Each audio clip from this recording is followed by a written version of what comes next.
नमस्कार दोस्तों, स्वागत है आपका अपनी YouTube channel education classes Ramu में आपका स्वागत करता हूं।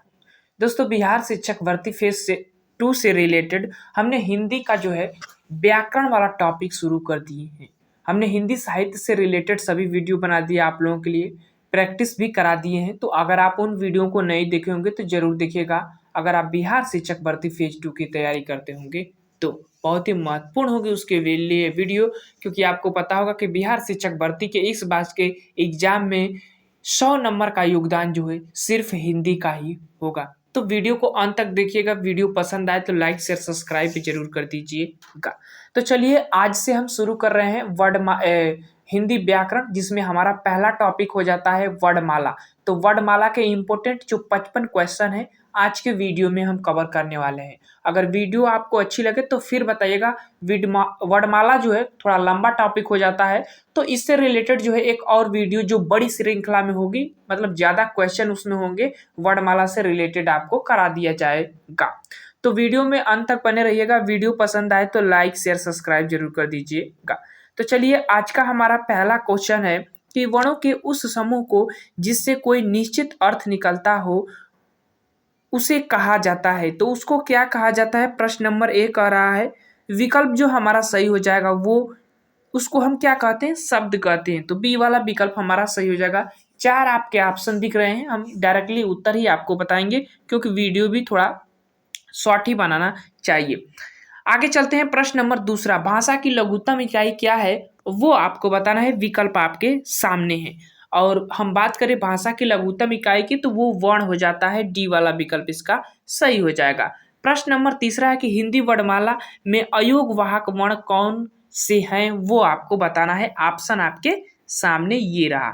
इसमें से अयोग वाहक आपको बताना है कि कौन से वर्ण जो है इसमें से अयोग वाहक हैं। प्रश्न नंबर 3 का विकल्प जो हमारा हो जाएगा वो डी वाला विकल्प जो है इसका सही हो जाएगा, ध्यान रखिएगा।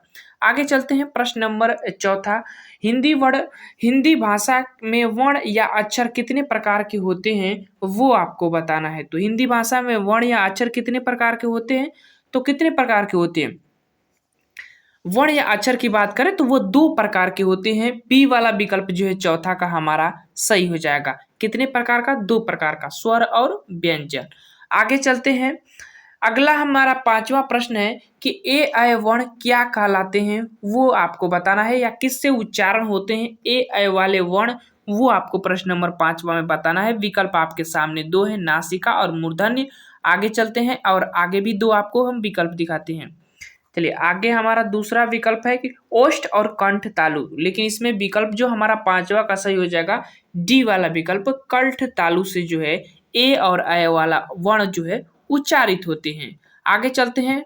प्रश्न नंबर 6 की स्पर्श संघर्षी वर्ण है। इसमें से आपको स्पर्श संघर्षी वर्ण बताना है। प्रश्न नंबर 6 का विकल्प जो हमारा सही हो जाएगा वो हो जाएगा डी वाला विकल्प जो है इसका स्पर्श संघर्षी में आता है। 4 ही वर्ण आते हैं स्पर्श संघर्षी में, च छ ज झ। तो ध्यान रखिएगा डी वाला विकल्प उसमें से एक ऑप्शन मिला था तो सही हो जाएगा। प्रश्न नंबर 7 है कि मूल स्वर किसे कहते हैं वो आपको बताना है। मूल स्वर विकल्प आपके सामने है। 7वां का सही हो जाएगा हमारा बी वाला विकल्प। ह्रस्व स्वर को जो है मूल स्वर की संज्ञा दिया जाता है। आगे चलते हैं। प्रश्न नंबर 8, हिंदी की स्पर्श घोष महाप्राण ओष्ठ व्यंजन ध्वनि, इसमें से आपको बताना है कि कौन जो है स्पर्श भी होना चाहिए, घोष भी होना चाहिए और महाप्राण और ओष्ठ व्यंजन भी होना चाहिए। कौन सा वर्ण जो है इसमें से होगा? प्रश्न नंबर 8वां का विकल्प जो हमारा सही हो जाएगा। देखिए स्पर्श व्यंजन तो सभी हैं, आपको इसमें दिख ही रहा है। घोष वर्ण में आपको बताना है एक होता है संघोष और एक होता है अघोष। तो संघोष को ही घोष कहा जाता है। तो संघोष में हमें कौन कौन से वर्ण आते हैं? तो वह 3, 4, 5वां। अब 3, 4, 5वां में ए वाला ही विकल्प हमारा मिल रहा है। इस तरह से हमारा ए वाला विकल्प 8वां का सही हो जाएगा। आगे चलते हैं प्रश्न नंबर 9 पर। प्रश्न नंबर 9 की असंगत है, इसमें से आपको असंगत बताना है। प्रश्न नंबर 9 का असंगत कौन सा है? तो वो हमारा कंठ वाला जो डी वाला विकल्प है वो जो है सही हो जाएगा। कंठ से ई का उच्चारण नहीं होता है तो ध्यान रखिएगा। आगे चलते हैं। प्रश्न नंबर 9, हिंदी हिंदी शब्दकोश के अनुसार संतान, सकल, सचल, सक्षम शब्दों का सही क्रम आपको बताना है। आप जब वर्णमाला पढ़ते हैं तो उससे पहले आपको एक चीज पढ़ाया जाता है कि वर्णों का क्रम, यानी कौन सा वर्ण पहले आएगा, वो चीजें जो है इस चीज में आपको पढ़ाई जाती है। उसी के अकॉर्डिंग इसमें आपको बताना है कि कौन सा वर्ण के अनुसार कौन सा शब्द पहले आएगा। प्रश्न नंबर 10वां का विकल्प जो हमारा सही हो जाएगा, संतान, सकल, सक्षम और सचल जो है शब्द जो है ये पहले आएंगे। हम इस पर वीडियो बनाए भी हुए हैं, तो अगर आप वीडियो खोज कर अगर आप देखेंगे ना तो ये इस टॉपिक का मतलब इस टाइप के जो क्वेश्चन हिंदी से बनते हैं उस पर हम डिटेल में बताया था कि कौन सा वर्ण पहले आएगा, तो उसके अनुसार हम कैसे शब्दों को छांटते हैं। तो डी वाला विकल्प प्रश्न के अकॉर्डिंग सही हो जाएगा। आगे चलते हैं प्रश्न नंबर 11। किस शब्द में री स्वर नहीं है वो आपको बताना है। री स्वर इसमें से किस शब्द में नहीं है। विकल्प जो हमारा सही हो जाएगा वो हो जाएगा डी वाला, रिवाज जो शब्द है ना उसमें जो है री शब्द नहीं है प्रश्न नंबर 11 में, बाकी सभी में है। प्रश्न नंबर 12, इनमें से कौन सी ध्वनि अंत्यस्थ ध्वनि नहीं है। इसमें से अंत्यस्थ ध्वनि, तो बी वाला विकल्प इसका सही हो जाएगा। आगे चलते हैं प्रश्न नंबर 13। अनुनासिक व्यंजन कौन होते हैं वो आपको बताना है। तो अनुनासिक व्यंजन की बात करें तो वर्ण वर्ग का जो पंचमा अक्षर जो होते हैं वही अनुनासिक में आते हैं। प्रश्न नंबर 14, हिंदी में मूलतः वर्णों की संख्या कितनी होती है वो आपको बताना है प्रश्न नंबर 14 का। तो हिंदी में मूलतः वर्णों की संख्या पूछ रहा है प्रश्न नंबर 14 का, तो विकल्प जो हमारा हो जाएगा ये वाला 52 जो है इसकी संख्या होती है वर्णों की संख्या। आगे चलते हैं प्रश्न नंबर 5वां। प्रयत्न के आधार पर ल किस प्रकार की ध्वनि है वो आपको बताना है। प्रश्न नंबर 15 का बहुत ही इंपॉर्टेंट प्रश्न है। ल का किस प्रकार आप उच्चारित करेंगे जब आप प्रयत्न के आधार पर उच्चारित करते हैं। तो विकल्प जो हमारा सही हो जाएगा वो हो जाएगा पार्श्विक में जो है ल आता है और प्रकंपित में र आता है। तो ये दोनों ध्यान रखिएगा, शब्द इंपॉर्टेंट है। बी वाला विकल्प हमारा सही हो जाएगा। आगे चलते हैं प्रश्न नंबर 16। कौन सा वर्ण अंत्यस्थ ओष्ठ्य नहीं है। ओष्ठ से नहीं है, इसमें से कौन सा वर्ण वो आपको बताना है। प्रश्न नंबर 16 का विकल्प जो हमारा सही हो जाएगा वो जो है इसमें से डी वाला विकल्प जो है आ जो है ओठ से उच्चारित नहीं होता है, कंठ से उच्चारित होता है, ध्यान रखिएगा। आगे चलते हैं प्रश्न नंबर 17। ओ और औ किस प्रकार के वर्ण है वो आपको बताना है। तो कंठ और ओठ से, सी वाला विकल्प इसका सही हो जाएगा प्रश्न नंबर 17 का। आगे चलते हैं। अगला हमारा प्रश्न है 18 कि वर्ण शब्द का अर्थ नहीं होता है। इसमें से आपको बताइए वर्ण शब्द का अर्थ क्या नहीं होता है। वर्ण मतलब एक जाति होती है, एक अक्षर भी हो जाएगा और एक रंग भी हो जाएगा प्रश्न नंबर 18 का। तो विकल्प जो हमारा सही होगा वो बी वाला विकल्प आकाश नहीं होता है। आगे चलते हैं प्रश्न नंबर 19। इनमें से अग्र स्वर कौन सा है वो आपको बताना है प्रश्न नंबर 19 का। अग्र स्वर आपको बताना है प्रश्न नंबर 19 का। विकल्प जो हमारा सही हो जाएगा वो हो जाएगा अग्र स्वर में ए आ जाएगा, बाकी ये सब अग्र स्वर में नहीं आएंगे, ध्यान रखिएगा। ये मध्य स्वर में आता है और पक्ष स्वर में जो है ये दोनों आ जाएंगे। तो इस तरह से हमारा ए वाला विकल्प सही हो जाएगा। प्रश्न नंबर 20 है कि अर्ध विवृत स्वर कौन सा है वो आपको इसमें से बताना है प्रश्न नंबर 20 का। तो अर्ध विवृत की बात करें तो डी वाला विकल्प हमारा सही हो जाएगा।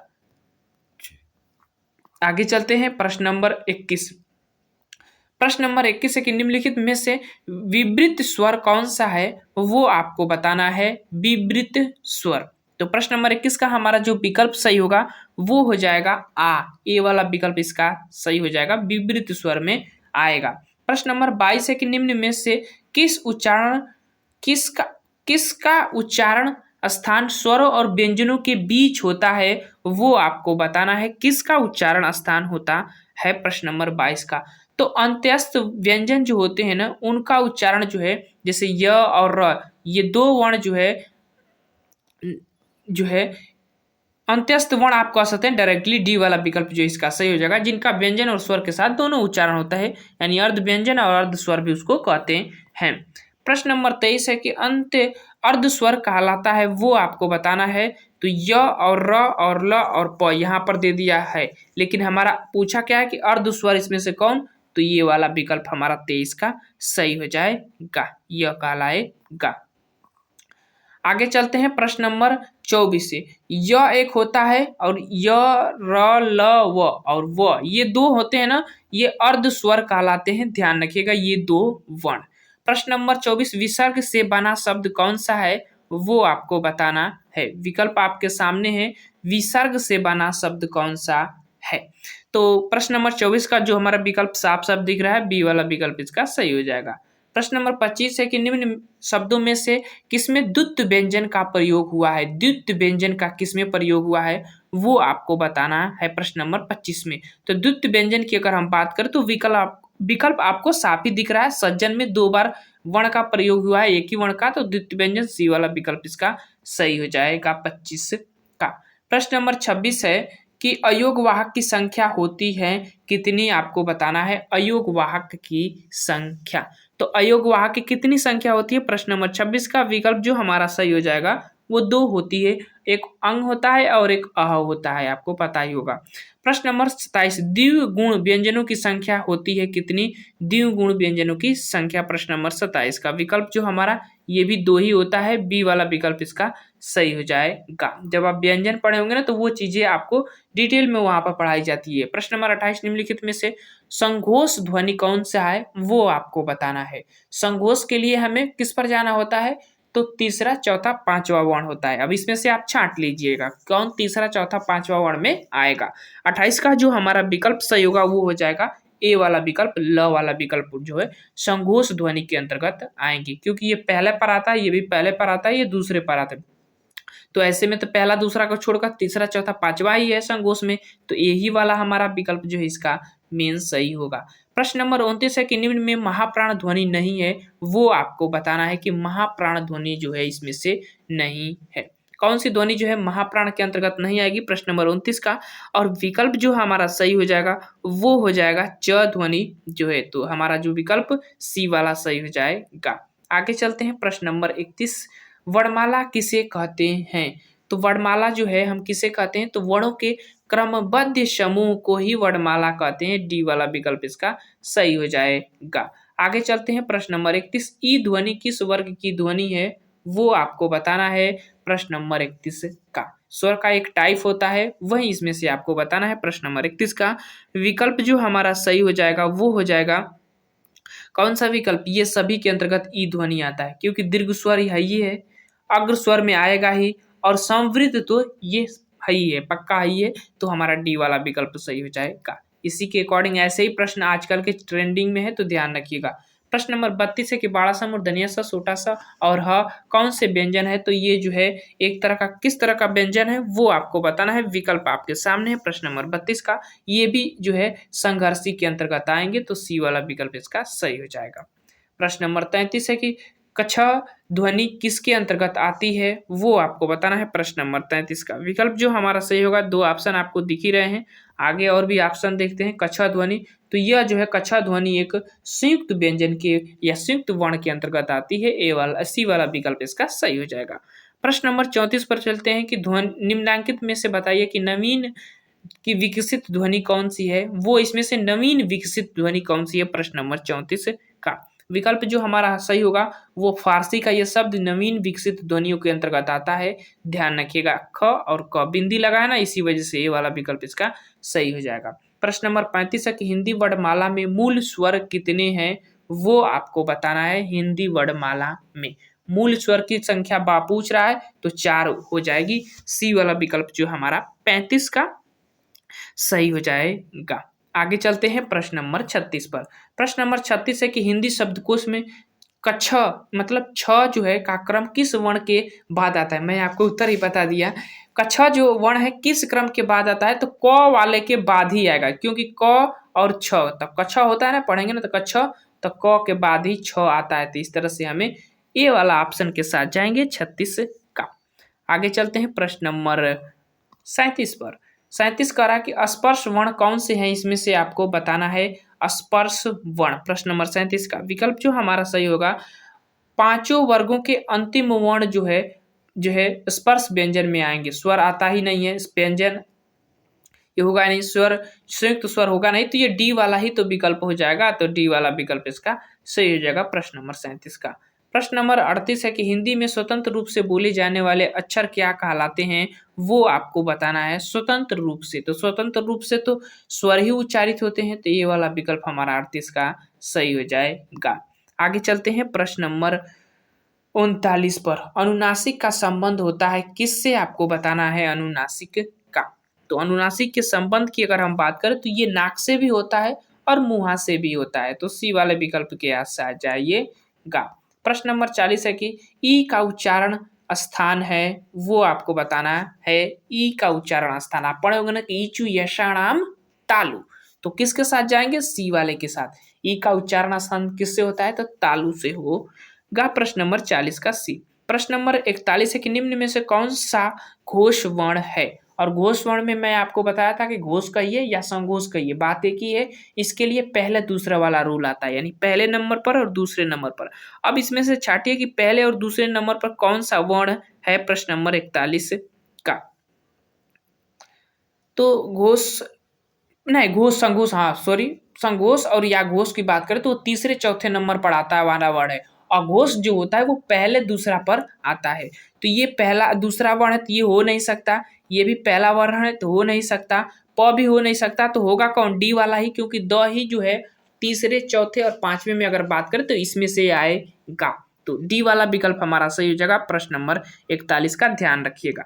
प्रश्न नंबर 42 है कि व्यंजन मूर्धन्य स का संबंध क्या है, मूर्धन्य स का उच्चारण स्थान क्या है, वो आपको बताना है प्रश्न नंबर 42 का। तो सीधी सीधी ये किससे उच्चारित होगा, तो ये स्पेशली जो है किससे, प्रश्न नंबर 42 का, तो ये मूर्धा से होगा। बी वाला विकल्प इसका सही हो जाएगा।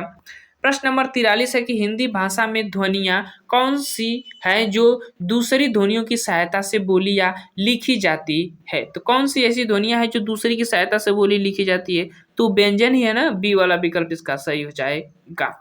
आगे चलते हैं प्रश्न नंबर 44। जिन शब्दों के अंत में अ आता है उसे क्या कहते हैं, जिन शब्दों के अंत में जो है अ आता है उसको क्या कहते हैं, प्रश्न नंबर 44।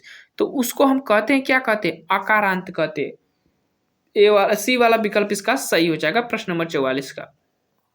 45 संघर्षी वर्णों की संख्या होती है कितनी, वो आपको बताना है। संघर्षी वर्ण प्रश्न नंबर 45 कितनी होती हैं, तो संघर्षी वर्ण की बात करें तो 4 ही होती है। चाकू च, छाता स, जहाज ज, झरना ज, यही 4 जो है संघर्षी वर्ण के अंतर्गत आते हैं। डी वाला विकल्प हमारा सही हो जाएगा 45 का। प्रश्न नंबर 46 के अंत्य अस्त व्यंजनों की संख्या कितनी होती है, 4 ही होती है। प्रश्न नंबर अगला है हमारा, द ध्वनि का उच्चारण स्थान का आधार होता है, वो आपको बताना है द ध्वनि का। तो किसके वर्ग में ये आएगा द ध्वनि, ऐसे पकड़िएगा, उसके बाद ही इसका उत्तर दीजिएगा। 47 का विकल्प जो हमारा सही हो जाएगा, ये दंत ध्वनि के अंतर्गत आएगा। ट, ठ, ड, ढ, द, यही ना है, तो डी बी वाला विकल्प इसका सही हो जाएगा 47 का। आगे चलते हैं प्रश्न नंबर 48 से। हिंदी शब्दकोश के अनुसार कक्षा, क्यों, क्षण, क्षमा शब्दों का सही क्रम। देखिए फिर एक क्वेश्चन उसी से अकॉर्डिंग, तो ऐसे प्रश्न जो एग्जाम में बनते रहते हैं, तो आपको इसमें जो है पहले ये देखना है कि कौन सा वर्ण पहले आता है, उसके अकॉर्डिंग जो है पीछे जाया जाता है कि उसके बाद बाद वाले वर्ण का क्रम शब्दों से निकाला जाता है। तो इसका जो हमारा विकल्प सही हो जाएगा ए वाला विकल्प, कक्षा, क्यों, क्षण और समा जो है ऐसे शब्दों का क्रम होगा। जो शब्द पहले आएगा उसको पहले लिखेंगे और उसके बाद धीरे धीरे ये क्रम में बैठाया जाता है। एक अलग ही ये सिस्टम होता है। अगर इस पर हम बात करेंगे तो एक वीडियो जो है इस पर अलग से बनानी पड़ जाएगी, क्योंकि मैं पहले से इस पर वीडियो बनाया हुआ हूं। तो आप यूट्यूब पर खोजिएगा, आपको मिल जाएगा कि शब्दों कोश का सही अनुक्रम कैसे निकाला जाता है। तो ऐसे सर्च करेंगे तो आपको मिल जाएगा। ए वाला विकल्प इसका सही हो जाएगा, ध्यान रखिएगा। आगे चलते हैं प्रश्न नंबर 49। शब्दकोश में श्रद्धा शब्द किस शब्द से पहले आएगा। अब इसमें से आपको बताना है कि श्रद्धा शब्द जो है, इन शब्द जो ऑप्शन में दिए गए हैं उन शब्दों से किस शब्द से पहले आएगा, वो आपको बताना है प्रश्न नंबर 49 का। तो दो ऑप्शन आपके सामने है, तीसरा ऑप्शन आपको तो ये है श्रमिक के जो है बाद आएगा, सी वाला विकल्प इसका सही हो जाएगा। प्रश्न नंबर 50 है कि पंचांग शब्द से उच्चारित ध्वनियों का लेखन निम्नलिखित में से किसमें है। किसमें है पंचांग शब्द के उच्चारित ध्वनियों का लेखन, प्रश्न नंबर 50। विकल्प जो हमारा सही होगा पंचांगड़ जो होता है, ये जो विकल्प हमारा सही हो जाएगा चारों ऑप्शन में सी वाला। आगे चलते हैं प्रश्न नंबर 51। स्वर का जो रूप व्यंजनों के साथ जोड़ा जाता है उसे क्या कहते हैं, वो आपको बताना है। प्रश्न नंबर 51 का, तो उसको हम मात्रा कहते हैं, जो व्यंजनों के साथ जोड़ा जाता है। स्वर का वही रूप होता है, मात्रा है। प्रश्न नंबर 52। प्रत्येक शब्द की वर्तनी के सभी वर्णों को उसी क्रम में अलग अलग दिखाना क्या कहलाता है, आपको बताना है ऑप्शन के अकॉर्डिंग कि प्रत्येक शब्द की वर्तनी के सभी वर्णों को उसी क्रम में अलग अलग दिखाना क्या कहलाता है, तो उसको हम वर्ण विक्षेप कहते हैं। बी वाला विकल्प जो है 52 का हमारा सही हो जाएगा। आगे चलते हैं प्रश्न नंबर 53। ये कह रहा है कि स्वर तंत्रियों के आधार पर व्यंजनों को कितने वर्गों में बांटा जाता है, वो आपको बताना है। प्रश्न नंबर 53 का विकल्प जो हमारा सही हो जाएगा, उसको 2 वर्गों में बांटा जाता है। आगे चलते हैं प्रश्न नंबर 54। प्रश्न नंबर 54 कह रहा है कि जीवा की नोक जब ऊपर के दांतों की पंक्ति के समान वाले दांतों के ऊपर हिस्से के स्पर्श के आकार वायु के प्रवाह के अवरुद्ध करती है, तो ऐसे उच्चारण स्थान को क्या कहा जाता है, वो आपको बताना है। तो इसको हम वत्सर्य कहते हैं, जो व वर्ण आता है ना, वो इसी में आता है। डी वाला विकल्प जो है हमारा 54 का सही हो जाएगा। आगे चलते हैं प्रश्न नंबर 55 और इस वीडियो का लास्ट प्रश्न। यह कह रहा है कि निम्न में से कौन सा शब्द हिंदी शब्दकोश में पहले आएगा। देखिए ये भी क्वेश्चन उसी के अकॉर्डिंग है कि कौन सा शब्द जो है पहले आएगा। प्रश्न नंबर 55 का विकल्प जो हमारा सही होगा, कंचन शब्द जो है पहले इसमें से सबसे आएगा। ए वाला विकल्प ये सही हो जाएगा।